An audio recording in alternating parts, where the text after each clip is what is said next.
Yesterday, y'all enjoyed my video on what would happen if Texas and Oklahoma joined the SEC.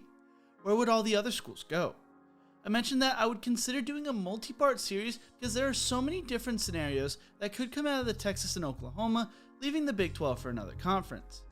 In this video, I will cover what may happen if Oklahoma and Texas decide to join a conference that is not the SEC and the domino effect that could come from it. So, let's load up NCAA 14 again and do some conference realignment.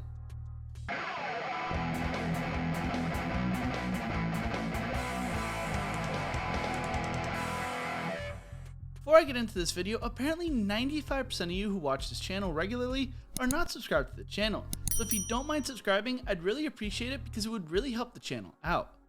Now that we got that covered, let's have some fun. Side note, as I was writing the script for the video, 24/7 Sports released an article that the deal with the SEC could be done come next week, and that Texas A&M was left out of negotiations, which I find extremely interesting. If you want to know the domino effect of what happens if Texas and Oklahoma join the SEC, make sure to check out the video I released yesterday. Now, let's get into today's video. Situation 2. Now the dream scenario for me would be that Texas and Oklahoma join the Big 10 due to being a Wisconsin graduate myself. It would be fun to travel to Austin and Norman to watch the Badgers play those two. A rivalry between Ohio State and Oklahoma, Nebraska getting to play the two on a yearly basis, and much more would be so much fun in my opinion. As of now though, the Big 10 is big on schools joining the conference being a part of the AAU. While Texas is a part of it, Oklahoma is not from what I was able to find. Yes, I know Nebraska is not a part of the AAU anymore, but they used to be. So, barring the Big 10 changing their mind, I don't see those two joining the Big 10 if they plan to stay together. Where they could join is the Pac-12. Now this move would occur if they wanted to be able to exert some power like they have in the Big 12 and will be able to bring back the Pac-12 to national title contention. So, what happens in this scenario? Well, even more chaos than yesterday. In this situation, schools' egos and recruiting territories affect who goes where. So this happens when Texas A&M is able to get a few schools to join them to vote no on Texas joining the SEC. As of now, I have seen reports that Missouri plans to vote no, and there is a rumored alliance between Florida, Georgia, and Texas A&M when it comes to letting schools join from the same state. Remember this for later. So, Texas and Oklahoma don't join, but still don't want to play in the Big 12. The Pac-12 comes calling and offers not just Oklahoma and Texas, but also allows them to bring Texas Tech and Oklahoma State. From my research, Oklahoma has had an open invite to join the SEC since last time realignment occurred, but they didn't have a spot for Oklahoma State, as they brought in Texas A&M instead. A decade ago, OU and Oklahoma State wanted to stay together. Although that does not seem to be the case this time, it could entice the two to join a conference that will allow both of them. Texas almost joined the Pac-12 a few years ago themselves, and Texas Tech makes perfect sense to being in the western side of the state to play teams like Arizona and Arizona State. For this scenario, I think the Pac-12 changes to an East-West division setup rather than a North-South, with the East consisting of Oregon, Oregon State, Washington, Washington State, California, Stanford, UCLA, and USC. The West consists of Utah, Colorado, Arizona, Arizona State, Oklahoma, Oklahoma State, Texas, and Texas Tech. All of a sudden, the Pac-12 could be viewed as one of the best football conferences in the country, if this occurs. When it comes to the Big 10, I don't see anything changing compared to yesterday's scenario with them adding Iowa State and Kansas. You now have an in-state rivalry between Iowa and Iowa State, and you add Kansas's basketball to an already great basketball conference, and both schools are AAU affiliated. Now we move to the more controversial part of this video, and where craziness starts to occur. Let's now talk about the SEC, who at this point rejected Texas due to Texas A&M wanting sole control of the state of Texas. This is something I spent hours thinking about because there are so many schools that make geographical sense, but in this situation, schools let their egos get in the way of making more money. So the first school that comes to mind of joining the SEC was Florida State. Name brand, football school, and in the state of Florida. But there's an issue. You see, Florida State and SEC have had an on-again, off-again relationship since the 50s. There were talks about them joining the conference a decade ago, but they stayed in the ACC instead and went on to win a national championship. When they did try to join the SEC, South Carolina, Georgia, and Florida formed an alliance and blocked them from joining. As a result, you could toss Florida State out of this scenario. You could also eliminate UCF, Miami, and Georgia Tech as well from the same consideration of the alliance. The other team that came to mind was Clemson as well. Although South Carolina would try to block this with the alliance, think about the money the conference could make. The thing is, I don't think Clemson would want to leave the ACC. I mean, they are dominating right now, and I do think it would actually be blocked by the alliance. I also considered Louisville at this point, but eliminated them because Kentucky would probably block them, and they are more of a basketball than football school. Some places called for North Carolina, but I don't ever see them leaving the ACC, although a yearly Kentucky-UNC rivalry game would be fun. NC State was talked about possibly joining in some articles a while back, but they value their basketball rivalries too much and would probably be a bottom dweller in football.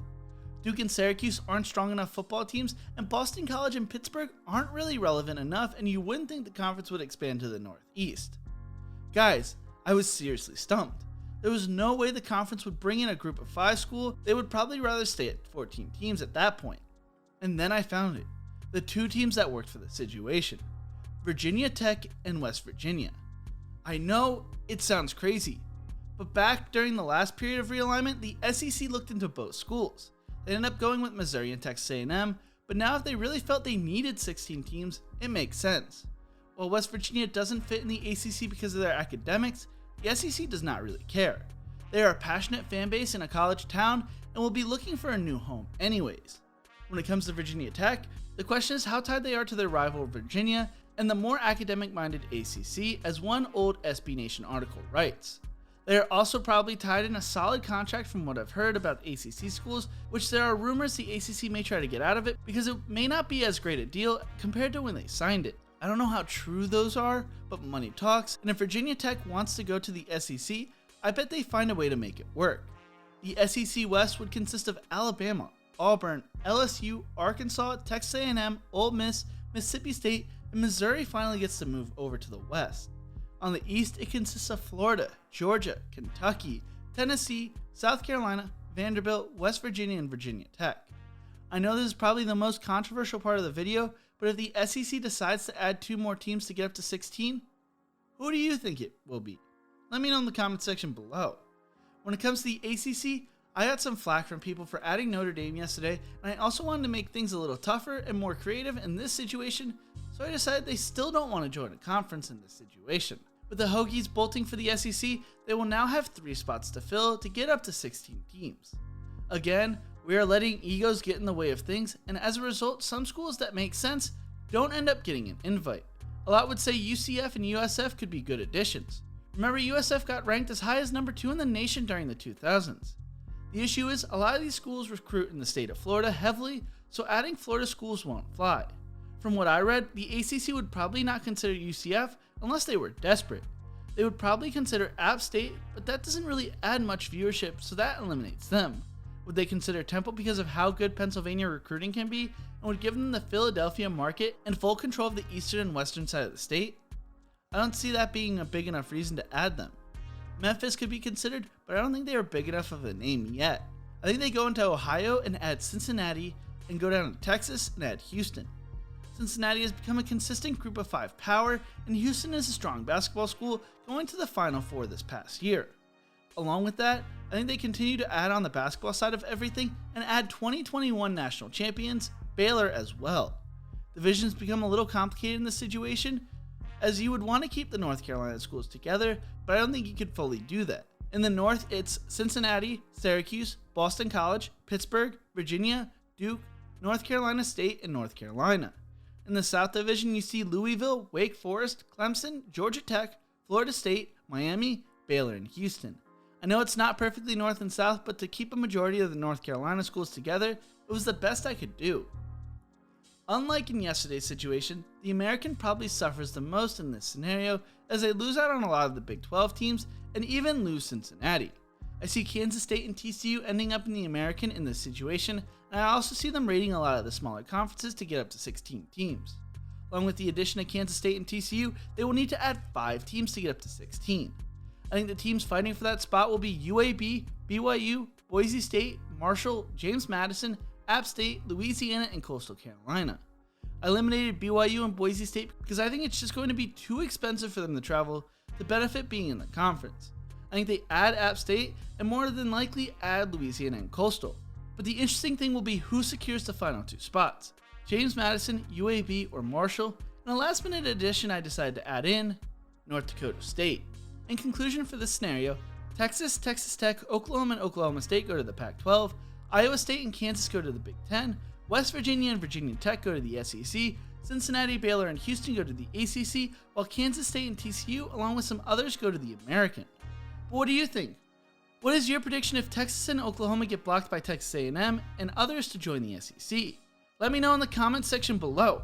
Thank you so much for watching. If you enjoyed this video, check out my other videos in the Who Is series. Don't forget to leave a like, share, and subscribe to the channel, and as always, remember to embrace the grind.